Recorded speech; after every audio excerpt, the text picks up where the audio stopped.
అండి, అందరికీ నమస్కారం. గౌతమిపుత్ర శాతకర్ణి ఈ సినిమా పేరులోనే ఒక పవర్, ఒక పౌరుషం ఉంది. అందుకే ఈ సినిమాని చేస్తున్నారు బాలయ్యబాబు గారు. ఇది బాలకృష్ణ గారి 100వ చిత్రం కావడం మరొక విశేషం. మరి ఈ చిత్రం ఎప్పుడు రిలీజ్ అవుతుందా అని బాలయ్యబాబు అభిమానులందరూ కూడా ఎంతో ఉత్కంఠగా ఎదురుచూస్తున్నారు. ఎన్నో అంచనాల మధ్య ఈ సినిమా మన ముందుకు రాబోతుంది. గౌతమిపుత్ర శాతకర్ణి.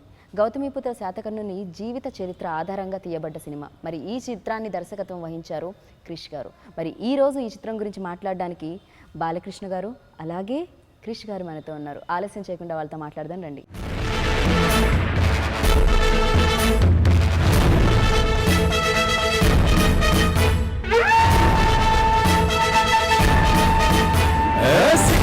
లంఘించను బాలుడు పేరు శాతకర్ణి, సవారి చేసను పేరు Satakarni.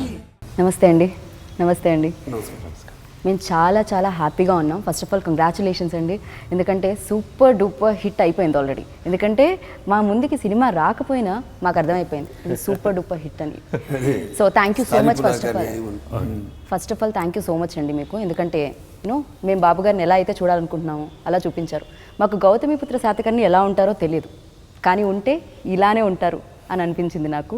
So thank you so much. First of all చెప్పండి, అసలు ఈ ఆలోచన రావడం ఎక్కడి నుంచి వచ్చింది క్రిష్ గారు? ఇది అది ఒకసారి నేను వెనక్కి వెళ్తే నాకు గూస్ బంప్స్ వచ్చినాయండి. మీరు ఫస్ట్ చెప్తున్నప్పుడే ఎలా ఉంటాడో తెలియదు గౌతమిపుత్ర శాతకర్ణి అనేది. ఒక కథ ఆ కథకుని ఎన్నుకుంటుందండి.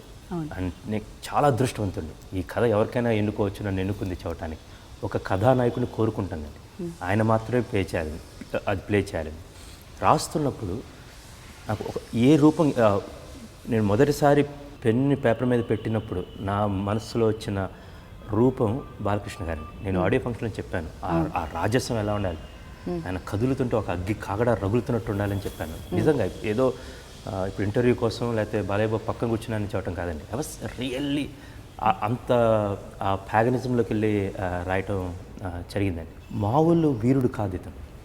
It's an extraordinary military genius అన్నమాట అతను. అట్ ద సేమ్ టైం అతనిలో ఒక గౌతమిపుత్ర శాతకర్ణిని ఒక హ్యూమన్ ఫామ్లో ప్రజెంట్ చేయడానికి ట్రై చేశామండి. అతను ఓన్లీ రాజు, ఓన్లీ కింగ్ ఆఫ్ వారియర్ కాదు, అతనికి అతని తల్లితో ఉన్న అనుబంధం, శాతకర్ణికి వాసిష్ఠితో తన భార్యతో ఉన్న అనుబంధం, తన కొడుకు, తన బాధ్యతలు, ఎథిక్స్, మొరాలిటీస్. కొంచెం ఎక్కువ టైం తీసుకుంటాను అది ఎక్కడ స్టార్ట్ అయింది అనేది. మనం నాగార్జున సాగర్ అని వింటా ఉన్నామండి. ఆచార్య నాగార్జున యూనివర్సిటీ విన్నామండి. ఆ నాగార్జునుడు ఎవరు మనకు తెలిసినంత వరకు ఒక బౌద్ధ గురువు. బట్ మీరు మన వికీపీడియాలోకి వెళ్ళి ఆచార్య నాగార్జున అని కొడితే గురు ఆఫ్ శాతవాహనాస్ అని ఉంటుంది. ఆయన మనకి చాణక్య చంద్రగుప్తుల్లాగా ఆయన గౌతమిపుత్ర యజ్ఞశ్రీ శాతకర్ణి అని, అది సెకండ్ ఏడీలో మన గౌతమిపుత్ర శాతకర్ణి తర్వాత కొన్ని తరాల తర్వాత రాజు. అవును, ఆయనకి అనేకమైన లేఖలు రాశారండి. సుహృల్ లేఖ అంటారు వాటిని అన్నమాట. ఆచార్య నాగార్జునుడు ఎక్స్ట్రాడినరీ. అప్పుడులో ఎథిక్స్ ఏంటి, మోరల్స్ ఏంటి, ఎలా గైడ్ చేయాలి, ఎలా పరిపాలించాలనేది అదంతా మన దగ్గర ఉంది, కానీ మనం ఎప్పుడు అటువైపు దృష్టి పెట్టలేదండి. గమ్మత్ ఏంటంటే ఆచార్య నాగార్జున యూనివర్సిటీలో ఒక జర్నలిజం మ్యాగజైన్ ఉంటుందండి, దాని పేరు కూడా సుహృల్ లేఖ అని. కానీ ఎంతమంది అసలు ఏం జరిగిందనేది అది మా దగ్గర ఉందండి. అది ఫస్ట్ అది ఆ పుస్తకం కావాల్సి వచ్చినప్పుడు మాకు తెనాలి నుంచి ఒక స్నేహితుడు సాయిమాధవ్ బుర్రా గారికి వస్తే నేను బాలయ్యబాబుకి ఇవ్వటం జరిగిందన్నమాట. It's rare book. అన్నీ మన పక్కనే ఉన్నాయండి, కానీ మనం చూడలేదు. చిన్నప్పుడు మా తాతయ్య గారు జాలముడి రమణయ్య గారు గుంటూరులో పోలీస్ ఆఫీసర్గా ఉండేవారు. మేము అమరావతిలో వెళ్తున్నప్పుడు ఎవరో ఒక మహానుభావుడు అండి, ఎక్కడున్నారో ఆయన, కానీ ఆయన ఎవరో నాకు కథగా చెప్పారన్నమాట. ఇక్కడి నుంచి ఏలారా, అమరావతి అనేది ఒకప్పుడు గొప్ప రాజధాని, దాని తర్వాత ఇక్కడ ధరణికోటలో వాసిరెడ్డి గారు ఆ జమీందార్, క్రోనలాజికల్లీ ఆయన చెప్పారండి. లేలగా తెలుసు, అప్పటికి మీకు లేదు, ఆలోచనే లేదు, కథగా తెలుసు అంతే కథగా. 2011లో స్టార్ట్ అయింది. 11-12లో కృష్ణశాస్త్రి గారు, పరబ్రహ్మ శాస్త్రి గారు వాళ్ళు ఈ నాణ్యాలని ఎస్కవేట్ మన కోటిలింగాల కరీంనగర్లో కొండాపూర్, అవును అక్కడ, అవును సార్, ఇప్పుడు ప్రస్తుత తెలంగాణ మన కరీంనగర్లో ఉందమ్మా. ఆ కాయిన్స్ వచ్చినప్పుడు this the first time I started Satavahana coinage అనేది ఒక చిన్న టైప్ చేస్తే అప్పుడు లాట్ ఆఫ్ ఇన్ఫర్మేషన్ అండి, చాలా ఇన్ఫర్మేషన్ ఉంది. ఇప్పుడు నేను చెప్తే మన ఇంటర్వ్యూ సరిపోదు, ఎందుకంటే సంవత్సరంన్నర ఒక ఐన్స్టీన్ ఒక రిలేటివ్ థియరీని ఎలా అనుకుంటాడు, లేకపోతే ఒక హిస్టారియన్స్ ఎలా అంటాడో కొన్ని 100 ఈక్వేషన్స్ వేసుకొని ఇది రీసెర్చ్ చేసుకొని ఆ కథను రాస్తున్నప్పుడు ప్రతిసారి ఒకే హీరో కదిలేవాడండి. ఈయన కోసం మాత్రమే 100వ చిత్రం కావటం నా అదృష్టము. ఇది ఇట్స్ గాడ్స్ బ్లెస్సింగ్ బేసికల్లీ. ఆయన గనక ఈ సినిమా గౌతమిపుత్ర శాతకర్ణిని తర్వాత చేద్దామంటే ఆ తర్వాత 5 ఏళ్ళైనా 10 ఏళ్ళైనా 20 ఏళ్ళైనా నాగేవాడిని. ఆయన చేసిన రోజు చేసి ఉండేవాడిని. There is no other man who can do that actually. ఈ సినిమా రిలీజ్ అయిన తర్వాత మీకు చెప్తారు. విశ్రాంతి లేదు, విరామం లేదు.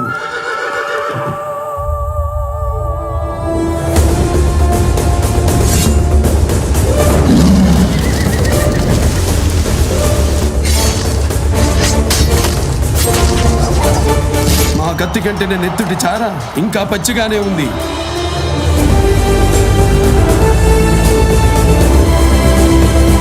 సమయం లేదు మిత్రమా, శరణమా రణమా.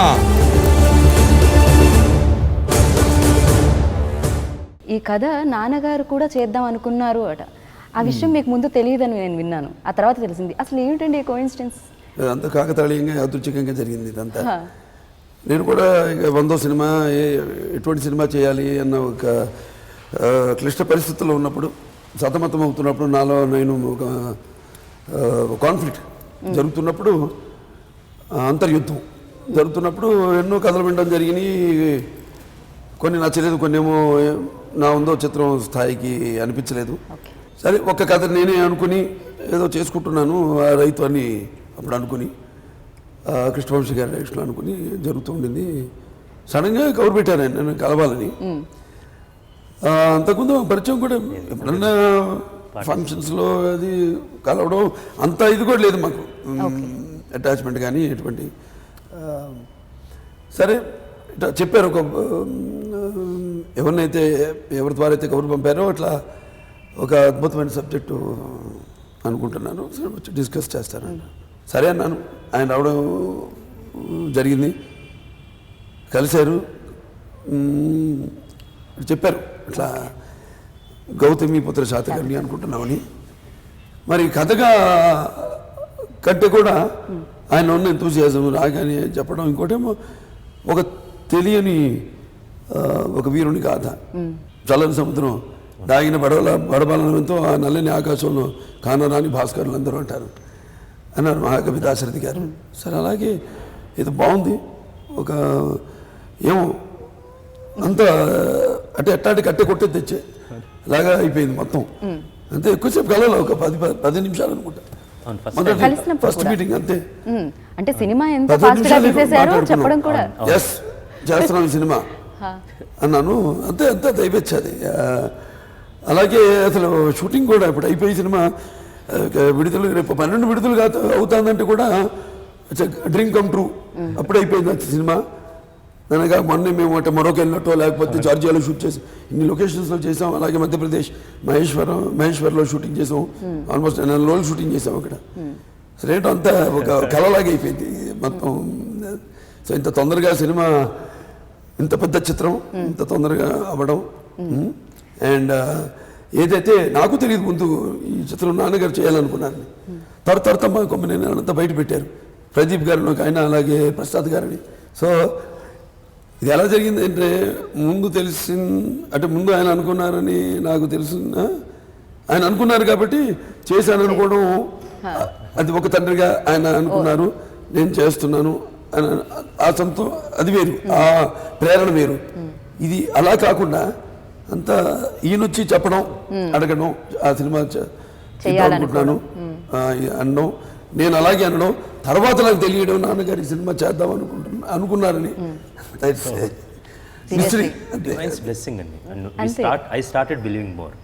అంతకుముందు నేను నమ్మకాలు ఉండేవి, బట్ ఇది ఒక ముహూర్త బలం కావచ్చు, వాట్స్ గాడ్స్ బ్లెస్సింగ్ అనేది ఈ సినిమాలో నిన్నగాక మొన్న అక్కడ నేను కథ చెప్పినట్టుందండి. Extraordinary journey actually, one of the great years in my life. అంటే అంటారు పరహితము చేయవాడేవాడు పరహితముడగు భూత పంచకముకున్, పరహితమే పరమ ధర్మము, పరహితములకు ఎదురు లేదు సర్వేందు ముఖ్య అని. అలాగే అన్నీ మొత్తం ఈ సినిమాకి ఒకటి కాదు, పరహితము సేవినప్పుడు పరహితముడకు భూత పంచకముకున్. భూత అంటే పంచభూతాలని, అలాగే అందరు బ్లెస్సింగ్స్, పంచభూతాలు అయితే, అష్టదిక్కులు అయితేనేమి, శాతకర్ణి అయితేనేమి, గౌతమి బాలశ్రీ గారు అయితేనేమి, వాళ్ళందరూ కూడా వాళ్ళు ఎందుకంటే చారిత్రాత్మకంగా వాళ్ళ గురించి మనకు తెలిసింది చాలా తక్కువ. ఎందుకంటే అప్పటికి స్టోరీస్ రావడం, హిస్టరీని వాడు క్రోడీకరించడం, అదంతా అప్పటికి ఇంకా మొదలు కాల క్రీస్తు శకం, తర్వాత ఇమ్మీడియట్ ఫస్ట్ సెంచరీ మనకి. సో అప్పటికి ఇంకా హిస్టోరియన్స్ రావడం అదంతా లేదు. కాబట్టి వాళ్ళు కూడా వాళ్ళు ఆవిష్కరించదలుచుకున్నారు. సమయం వచ్చింది ఏంటో అంతా అందరి ప్రకృతి కూడా సహకరించి మాకు షూటింగ్ అద్భుతంగా నిరాటంకంగా నిరామంగా ఎటువంటి అడ్డంకులు లేకుండా అండ్ ఫ్యాన్స్ అభిమానం కూడా, ఎందుకంటే మీ 100వ చిత్రం ఇలాంటి చిత్రం అయి ఉండాలి. ఎందుకంటే నేను ఎప్పుడు అంటాను, ఇవాళ నేను ఒక యువరత్నంగా పిలువబడుతున్నా, లేకపోతే ఒక నరసింహంగా పిలువబడుతున్నా, అదంతా మా అమ్మగారి ఆశల చలువ, మా నాన్నగారి ఆశీస్సుల చలువ, నా అభిమానుల చలువ అని ఇప్పుడు అంటుంటాను. ఇప్పటికి ఉనికి నిలుపుకున్నాం, ఇక ఉనికి చాటుకుందాం. నూతన నిర్మాణమైన భారత రాజ్యాన్ని పరదేశం నేతృత్వంతో ప్రక్షాళన చేద్దాం. దొరికిన వాడిని తురుముదాం, దొరకని వాడిని తరుముదాం. ఏది ఏమైనా దేశం మేసం తిప్పుదాం.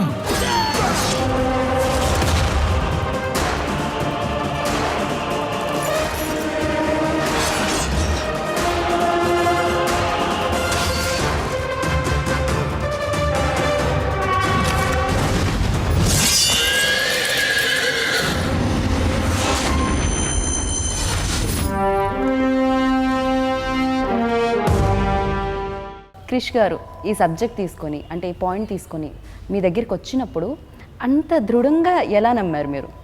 ఇంతకుముందు ఆయన అలాంటి సినిమాలు చేయలేదు. సో మీ 100వ చిత్ర బాధ్యత ఆయనకి ఇచ్చారు మీరు.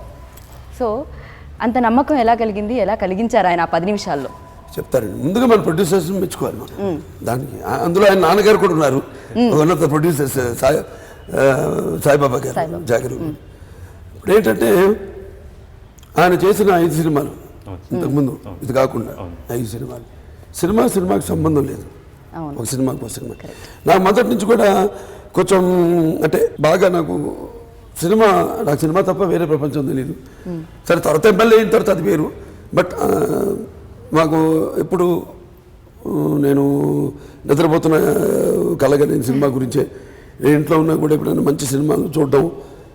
అలాగే నాకు స్టీఫెన్ స్పీల్బర్గ్ ఒకడు మా ఫేవరెట్ డైరెక్టర్. అంటే సినిమా సంబంధం లేకుండా ఒక కామెడీ తీశాడు, ఫిక్షన్ తీశాడు, జురాసిక్ పార్క్ అని తీశాడు, ఈటీఎన్ తీశాడు, అలాగే అదేది వరల్డ్ వార్ 2 ఫిల్మ్ ఇటువంటి షిండ్లర్స్ లిస్ట్ దానికి. అలా ఒక్కొక్క సినిమాకి సంబంధం లేకుండా ఎన్నో సినిమాలు చేయడం జరిగింది. ఆయన కూడా అలాగే ఒక సినిమాకి సంబంధం లేకుండా చేయడం. నేను నిజంగా చెప్పాలి, నేను అన్ని సినిమాలు చూడలేదు. ఒక ఆశ కంచె దానికి ముందు వేదం అతడు చూడటం జరిగింది. సరే ఆయన వచ్చి ఏమో అందులో తప్పనుంది. ఇప్పుడు ఇన్ని సినిమాలు ఒకదానికొకటి సంబంధం లేకుండా ఆయన ఇన్ని సినిమాలు చేశారు. మరి వాళ్ళ ఒక ధైర్యం చేసి తీసే ఒక డైరెక్టరు ఈ సినిమాకి ముఖ్యంగా తెలియని కదా, నేను చెప్పే ఇంతకుముందు ఎవరికి తెలియని కదా. ఇంకోటేమో ఒక డిఫరెంట్ నిర్మాతలు ఉన్నారు. ఆరంభింపరు నీచమానులు విజ్ఞాస సంత్రస్తులై ఆరంభించి పరిచయించురు విజ్ఞాపతులై మధ్యములు ధీరులు విఘ్న నిహన్యమానులగుచు ధృత్తం సోదాతులై అని ఒక పద్యం ఉంటుంది. దాంట్లో ఏంటంటే జనరల్గా దాని అర్థం ఏంటంటే కొంతమంది ముందుగానే మనకెందుకు ఆ పని, అది చాలా కష్టంతో కూడుకున్న పని, అది మనకు ఎన్నో అడ్డంకులు వస్తాయి అని తప్పించుకుంటారు అసలు ప్రారంభించకుండానే. అలా కాకుండా కొంతమంది ఏంటంటే అడుగు పెట్టాక రుచి చూశాక దాంట్లో ఉండగా పనులు ఉండగానే కొంచెం అడ్డంకులు రావడం, దానికి భయపడి వెనక్కి అటు జారుకోవడం సంభవిస్తుంది. అలా కాకుండా ఒక సంకల్పంతో, ఒక ఆత్మవిశ్వాసంతో ముందుకు వచ్చిన నిర్మాతల్ని ముందుగా నేను అభినందిస్తున్నాను. సో తర్వాత ఇక ఆయన వచ్చి చెప్పిన, అంటే నాకు ఎప్పుడు ఎవరు చెప్పినా కూడా ఎంత తక్కువ చెప్పి టు ద పాయింట్, ఏమి సో ఎటువంటి నేను ఓపెన్గా ఆయనలో ఉన్న ఒక ఆవేశం, ఆయన అది మెయిన్గా నాకు దానికి నేను ఆకర్షితుడయ్యాను.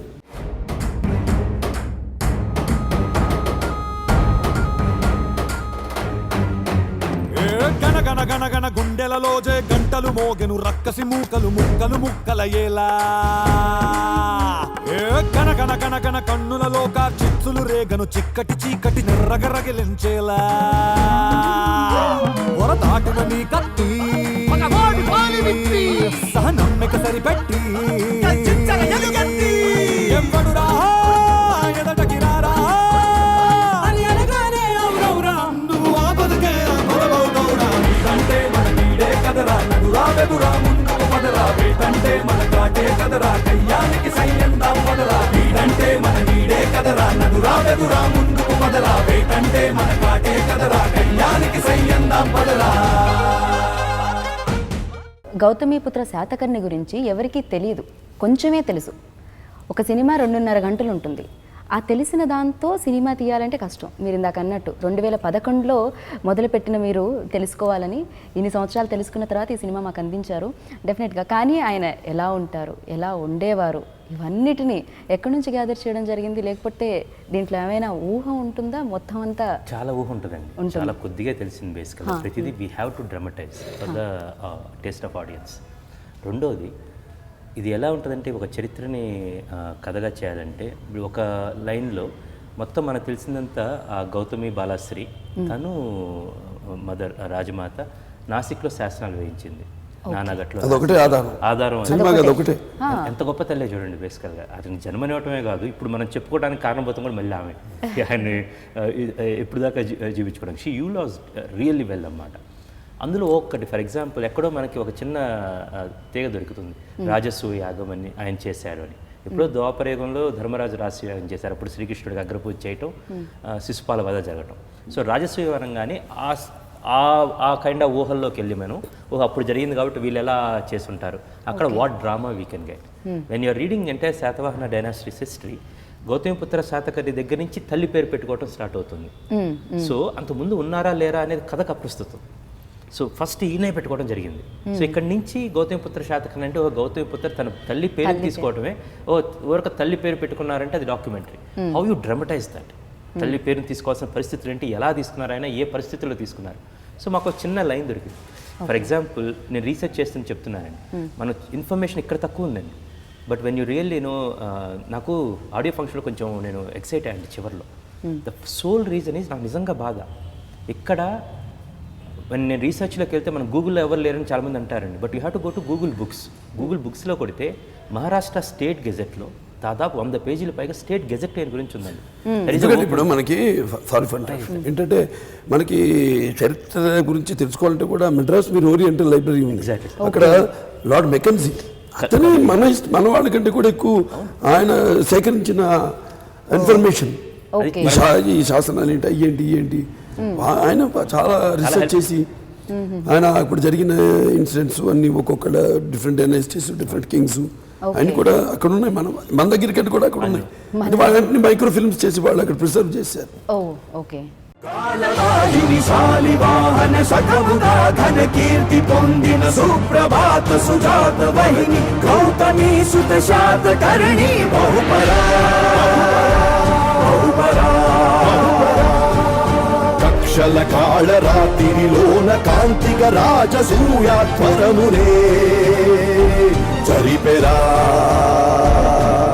కత్తులలోన చిత్రమైన శాంతికి తానే వేద స్వరముగా పలికెరా సాహో సార్వభౌమ బహుపరాన్నే కన్న పుణ్యంకన్న ఏది మిన్న కాదనుకున్న జననికి జన్మభూమికి తగిన తనయుని వన్న అన్నల పొందరా కన్న పుణ్యంకన్న ఏది మిన్న కాదనుకున్న జననికి జన్మభూమికి తగిన తనయుని వన్న అన్నల పొందరా. ఫస్ట్ టైం చెప్తున్నప్పుడు ఆయనకి వాయిస్, సార్ ఈ సినిమా మీ వాయిస్ ఓవర్లో స్టార్ట్ అయింది అది చెప్పాలి. Then I was telling this line, మిత్రమా మా కత్తివాదలతో రక్తసిద్ధమైన కుంతల దేశం నుంచి పంపుతున్న లేఖ, ఇది మా స్నేహపూర్వక హెచ్చరిక. విరామం లేదు, విశ్రాంతి లేదు, దండయాత్ర సాగుతాయి. మా కత్తి కంటెన నెత్తుటి చార ఇంకా పచ్చిగానే ఉంది. అంటే డైలాగ్ దండయాత్రుడు ప్రయాణిస్తూనే ఉన్నాను. దండయాత్రుడు 33 రాజ్యాలకి 32 గెలిచాడు, ఒకటి మిగిలింది క్షారాట మహాపానుడు సౌరాష్ట్ర, ఒకటి మిగిలింది. సో వారిని మోపుతాడు, అయిపోయింది. మొత్తం దండయాత్రుడు ప్రయాణిస్తూనే ఉన్నాను, ఇక మిగిలింది నీది ఒక్కటే రాజ్యం. సో మర్యాదకు లొంగిపోతావా లేకపోతే శరణమా రణమా? ఒక్కసారి ప్లీజ్, ఒక్కసారి శరణమా రణమా ఒక్కసారి ప్లీజ్. అందుకని ఆ రోజు నేను చెప్తా ఉన్నప్పుడు కత్తివాద రక్తసిద్ధం అది మాట్లాడుతున్నప్పుడు టిల్ శర్మర్ అన్నమాట సినిమాను for all the Balayya Babu అభిమానులకు చెప్తున్నాను. ఫస్ట్ ఆయన గొంతు వినబడుతుంది, dialogues what kind of dialogues actually. And then అతను ఆయన శాతకం వచ్చే ముందు అన్నమాట we have to built it up basically. ఒక ఆయన్ని ఎలాగైతే చూడాలనుకుంటారో అంతవరంగా మేము ఆ డిజైన్ చేసుకోవడం జరిగింది. అది చెప్తున్నప్పుడు మా కత్తి కంటే నెత్తుడిచారి ఇంకా పచ్చిగానే ఉంది. ఆయన గుర్తుందో లేదో మరి నేను చెప్తా ఉన్నప్పుడు దెన్ ఆయన చెయ్యి ఆటోమేటిక్ వెళ్తా ఉంది మా కత్తి కంటే నెత్తుడిచారి ఇలా పచ్చిగానే ఉంది అంటే ఒక డ్రాప్ ఇలా పడుతుంది ఏదో చెప్తా ఉన్నాను అనమాట. తీసింది అది ఆయన చెయ్యి ఇట్లా వెళ్తా ఉంది, నేను చూశాను, అప్పుడు అర్థమైపోయింది అన్నమాట. ఫస్ట్ 5 minutes ఉంటుంది అన్నమాట టెల్లింగ్. 99 సినిమాలు అక్కడ ఆయన కట్ చెబుతున్నాడు ఇట్లా లింగ్ వచ్చేసామాట ఇది చేస్తాను sir. Then I got his attention అప్పటి నుంచి. దెన్ యాజ్ ఐ ప్రోగ్రెస్ ఆ నేరేట్ చేసే టైంకి అయిపోయిన తర్వాత వాళ్ళు చాలా బాగుంది చేద్దాం చెప్పినప్పుడు నేను ఆయనకు ఒకే మాట చెప్పాను వెళ్తూ అన్నమాట, సార్ థ్యాంక్ యూ ఫర్ మీరు ఎప్పుడైనా చేస్తారు ఇంకా అంటే చెప్తానని చెప్పారు. మరుసటి రోజు లెస్ దాన్ సమ్ 12 మళ్ళీ 12-14 hours సినిమా చేస్తున్నాం, గెట్ రెడీ అన్నమాట, కమ్ అండ్ మీట్. మిరకిల్ అండి యాక్చువల్గా, మిరకిల్. అంటే దీంట్లో నా తెలియదు కానీ నేను అప్పుడు కూడా అడగలేదు కానీ నాకు అనిపించేది కమర్షియల్ పాయింట్ కూడా ఆయన అంటే ఒకటి ఇంతో కమర్షియల్ పాయింట్ ఏంటంటే మన తమిళనాడు చూసుకుంటే తండ్రి పేర్లు పెట్టుకుంటారు లేకపోతే ఇప్పుడు మన ఊళ్ళో పేరు పెట్టుకుంటాం, లేకపోతే మన ఇక్కడ గౌతమిని పెట్టుకోవడం కమర్షియల్ పాయింట్ అయి ఉంటుంది. ఏదైనా మీరు అడిగారండి అప్పుడు గౌతమి ఎవరు లేరుగా ప్రపంచంలో, ఎవరు గౌతమి ఎవరు ప్లే చేస్తారు దాన్ని ముందు అది అడిగాను. అది కమర్షియల్ పాయింట్ ఓకే బాగుంది. గౌతమి ఎవరు అని అడిగా ముందండి ఫస్ట్ పేరు వచ్చే ముందు గౌతమి పేరు వచ్చిన తర్వాత టైటిల్ అడిగా. ఇప్పుడు గౌతమి క్యారెక్టర్ ఎవరు చేస్తాను నాకు అది ఇంపార్టెంట్. దాని మీద అబ్బా చాలా ఎక్సర్సైజ్లు చేసి అంటే హేమమాలిని గారు అనుకున్నామండి. ఎమ్మట ఆయన అడిగారు 2-3 రోజు వచ్చి సార్ హేమమాలిని గారు అనుకుంటున్నానండి అన్నమాట. చాలా బాగుంటుంది క్రిష్, దొరికితే అప్పుడు నిండుతనం వచ్చింది అన్నారు, ఎగ్జాక్ట్ వర్డ్ వాడారు అన్నమాట. దొరికితే కాదు ఇంకా ఆప్షన్. అవును జనగా నాకు ఒక క్యారెక్టర్ ఒక కథని ఎవరు వినిపిస్తే చెప్తున్నప్పుడే ఆర్టిస్టులు కూడా కళ్ళ ముందు మెదులుతూ ఉంటారు, నా మైండ్లో మెదులుతూ ఉంటారు వాళ్ళు. అసలు నాకు ఒక 2 రోజులు అట్లా అనుకున్నాం ఆ క్యారెక్టర్ ఎవరు దాని గురించి ఆలోచిద్దామని, ఎవరు రాలా నా మైండ్లోకి. అండ్ ఆయన రావడం హేమమాలిని గారు అయితే బాగుంటుంది అనడం అంటే ముందు ఆయన ఎక్స్ప్రెషన్ నాకు ఒక ఏంటి నిజంగా చెప్తున్నాను అంటే ఆవిడ దొరకదు అన్నట్టు ఒకటి ఒక ఉంది అంటే ముందు అంటే ఇక్కడ వచ్చామని చెప్పాను కదండి, you be very straight and he is a very honest man. మీరు అడగడంలో నాకు ఒక ఆవిడ దొరకదు అన్నట్టు కూడా చెప్పి కూడా తెలిసింది కనిపించింది నాకు అందులో. కమానికి అనుకున్నాను కదా కరెక్ట్ పర్ఫెక్ట్ ఆవిడ. ఇక నాకు మైండ్లో ఎవరు మెదలలేదు ఈ 2-3 రోజులు, ఎవరు రాలన్నమ్మా నా మస్తిష్కంలో కూడా. వీల్ ట్రై చేద్దాం ఇంకా ట్రై అని అంటే నా దృష్టి ఆవిడ లేకపోతే సినిమా లేదు డెఫినెట్గా. ఇంకా ట్రై చేసిన ఎవరు లేదు అంటే బట్ ఆవిడ దొరికింది కదా అంతా చెప్పాక సినిమా చిత్రానికి అంత విచిత్రంగా. At the same time Vasishthi అండి శ్రియా టు సీ ఇప్పుడు దాకా చూసిన శ్రియా ఒక ఎత్తు అంటే వీళ్ళిద్దరి మధ్య హేమమాలిని గారు తన అత్తగారు గౌతమి, శాతకర్ణిగా బాలకృష్ణ గారు, వీళ్ళిద్దరి మధ్య ఉండే ఒక లేత ఒక వాసిష్ఠి అన్నమాట. అటు భర్తతోటి అత్తతోటి రాజ్యం పిల్లలు ఎక్స్ట్రాడినరీ పర్ఫార్మెన్స్ అండి. సంథింగ్ అది పూనింది అంతే. మీరు కడుపున మోసింది మనిషిని కాదు, మారణ హోమాన్ని, మహాయుద్ధాన్ని.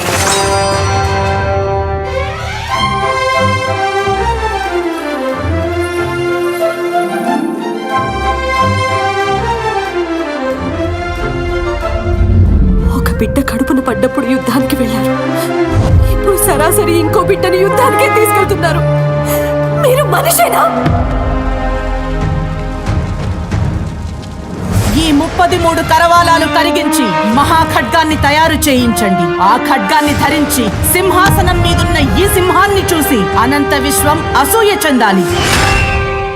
అండ్ అలాగే సంగీతం అండి, అంటే ఎంత అద్భుతంగా ఉందంటే బ్యాక్గ్రౌండ్ స్కోర్ ట్రైలర్లో మేము జస్ట్ కొంచెం చూసినట్టే కానీ అప్పుడే గూస్ బంప్స్ వస్తున్నాయంటే అంత అద్భుతంగా ఇచ్చారు. సో ఆయన గురించి చెప్పండి బాలయ్యబాబు గారు. నాకు ఎలా చాలా ఉండబోతుంది? టచ్ చాలా తక్కువ అండి ఆయన. ఒకసారి కలిసాను నేను, కలిసినప్పుడు ఒకటి తెలిసింది ఆ ఫ్యామిలీ వాడిది. ఇప్పుడు ఎలా అన్ని కలిసి ఇప్పుడు సినిమాలో ఆయన బైజు బాబురావు తీశారు వాడు తాతగారు, దాని తర్వాత శ్రీరామరాజ్యం తీశారు ఆయన. చూడండి Okay. ఆయన తాత తీసిన శ్రీరామరాజ్యం, నేను తెలుగులో శ్రీరామరాజ్యం చేయడం ఓకే. ఇవన్నీ. But first I have to give 100% I have to say thanks to Balakrishna గారండి. మామూలుగా ఎలా ఉంటుందంటే ఒక నమ్మితే ఎలా ఉంటుంది అనేది, మీరు ఎక్కిమీడ అనే పాట ఉందండి, మీరు నమ్మాలి. రేపు షూటింగ్ ఈరోజు నైట్ నేను పంపించాను సార్కి. సార్ భయపడుతూ ఉన్నాం అన్నమాట ఫస్ట్ టైం సాంగ్ చేస్తున్నప్పుడు. హీరోకి జనరల్గా ఎలా ఉంటుంది, ఒక నెల మంది పంపించాలి, ఇక్కడ ఇన్స్ట్రుమెంట్ బాగాలేదు, అక్కడ అది వాయిస్ బాగలేదు, ఇక్కడ ఇది మార్చు, ఇక్కడ అది మార్చు. డిఫరెంట్ పిక్చర్ కదండి. అవును, ఇది కంప్లీట్గా ఆయన different. పంపించినప్పుడు RR చాలా ఇంపార్టెంట్. అంటే how much confidence as in me as a director, ఆయన అంటే ఎంత ఫ్రీడమ్ అనేది. ఎక్కువ ఫస్ట్ వచ్చినప్పుడు ఆ పాట ఆయన సెట్కి వచ్చినప్పుడు వినలేదు కూడా, మొత్తం రెడీ అయ్యారు, మొత్తం ఉన్నారు అక్కడ. ఒక చాలా ఎద్దుల బండిలో వెళ్తూ ఉంటుంది, రాజు మారువేషం వేసుకుని వెళ్తూ ఉంటాడు. కూర్చొని అక్కడ ఉంటే ఈయన వచ్చారు, కూర్చున్నారు, మేకప్ వేసుకుని వచ్చారు. మరి చిన్నపిల్లవాడు అయిపోతారు. మరి ఫస్ట్ సినిమా చేస్తున్నట్టు ఉంటుందండి ఆయనతో వర్క్ చేస్తున్నప్పుడు. ఇలా వచ్చి మా పని మేము బృందామేశ్వరం మేము పెట్టుకుని ఒక కెమెరా పెట్టుకున్నాం, ఆ బ్యాక్గ్రౌండ్ అంతా సెట్ చేసుకుంటున్నాం. ఆ బాలయ్య గారు వచ్చారు, we can't make him wait long, base energy everything we have to capture it on screen. Sir ఒక్కసారి మనం విందాం సాంగ్ అని చెప్పి సాంగ్ వేస్తా ఉన్నాం, పరిగెత్తుకుంటూ ఆయన అసిస్టెంట్ వచ్చారు, సార్ సాంగ్ కట్ చేద్దన్నారు సార్ వింటారంట. అంటే ఆ షార్ట్ ఎడిపోయింతో అది ప్లే నగరాలు ప్లే అంతే కదా. చేస్తారు కదా, కంటిన్యూ చేసేమన్నా సాంగ్. అంటే వెళ్ళి నేను మొత్తం పాట అయిపోయిన తర్వాత నేను కొంచెం కంగారు పడ్డాను. అమ్మాయి is great, that big star, super star. ఆయన వెళ్ళి ఇంత సెట్లోకి వచ్చి పాట అంటాం ఏంటండి బేసికల్గా వెళ్ళాను. ఎందుకంటే నా తప్పు, నేను చాలా లేట్గా రాత్రి పంపించాను. సార్ క్షమించాలి, నేను చాలా లేట్గా వచ్చింది, ఇది final version, I want Udit Narayana and Shreya వాళ్ళ వర్షన్ ఏదంటే సూపర్ ఉంది క్రిష్, సాంగ్ చాలా బాగుంది, ఎంత పదాలు కానీ అది కానీ. ఎవరు శాస్త్రి గారేనా? Kind of confidence, the kind అయినా ఆ విన్ను తట్టింది చూడండి, అదే అనొచ్చు. 2-3 రోజులు ముందు పంపించవచ్చు కదా అనొచ్చండి. దాన్ని వచ్చి నా లిరిక్ పేపర్ పంపించు అని, దెన్ లిరిక్ పేపర్ మొత్తం చూసుకొని ఎక్కిమీడ ఏం వాడారు. ఎక్కిమీడ అంటే పాత రోజుల్లో అండి, మహారాజా రాజా అని అర్థం అన్నమాట.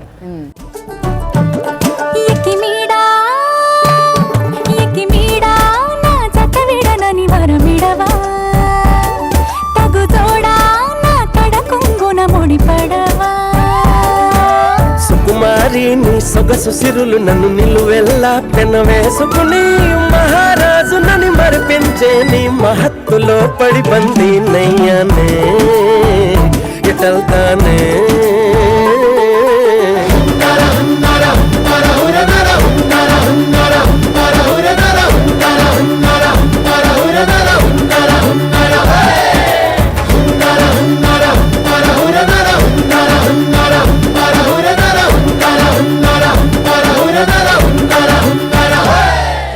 మీ ఆలోచనలన్నీ కార్యరూపం దాల్చి నిజంగా చక్కగా మా ముందుకు రావాలని మనస్ఫూర్తిగా కోరుకుంటున్నాను. అండ్ ఈ అవకాశం నాకు ఈరోజు వచ్చిన నేను ఇందాక చెప్పాను అదృష్టంగా భావిస్తున్నానని. Thank you so much. And మీకు ముందుగా గౌతమిపుత్ర శాతకర్ణి సంక్రాంతి శుభాకాంక్షలు. సో మాకు సంక్రాంతి ఇలా వచ్చింది కాబట్టి పండగ, 2 పండగలు, ఇదైతే గౌతమిపుత్ర శాతకర్ణి ఒకటి, సంక్రాంతి ఒకటి, అండ్ అందులో ఉగాది కూడా చూడబోతున్నాం కాబట్టి సో మీకు కూడా సంక్రాంతి శుభాకాంక్షలు. So thank you so much. మా జైత్రయాత్రను గౌరవించి, మా ఏలుబడిని అంగీకరించి, మీ వీరఖడ్గాన్ని మా రాయబారికి స్వాధీనం చేసి మాకు సామంతులవుతారని ఆశిస్తున్నాము. సమయం లేదు మిత్రమా, శరణమా రణమా. మీరు కడుపున మోసింది మనిషిని కాదు, మారణ హోమాన్ని, మహాయుద్ధాన్ని.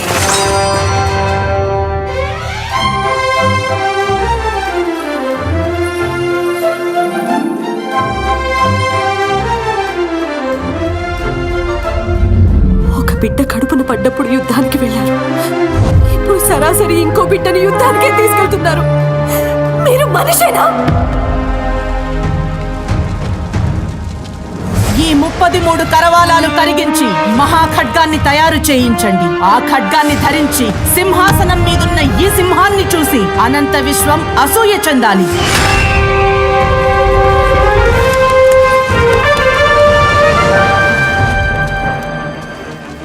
శాతకర్ణి, నేను సింధు నుంచి ఆక్రమించుకుంటూ వస్తాను. అలెగ్జాండర్ కోలవికాని అఖండ భరతఖండం నా సొంతమవుతుంది. ఇప్పటికి ఉనికి నిలుపుకున్నాం, ఇక ఉనికి చాటుకుందాం. నూతన నిర్మాణమైన భారత రాజ్యాన్ని పరదేశం నేతృత్వంతో ప్రక్షాళన చేద్దాం. దొరికిన వాణ్ణి తురుముదాం, దొరకని వాణ్ణి తరుముదాం. ఏది ఏమైనా దేశం మేసం తిప్పుదాం.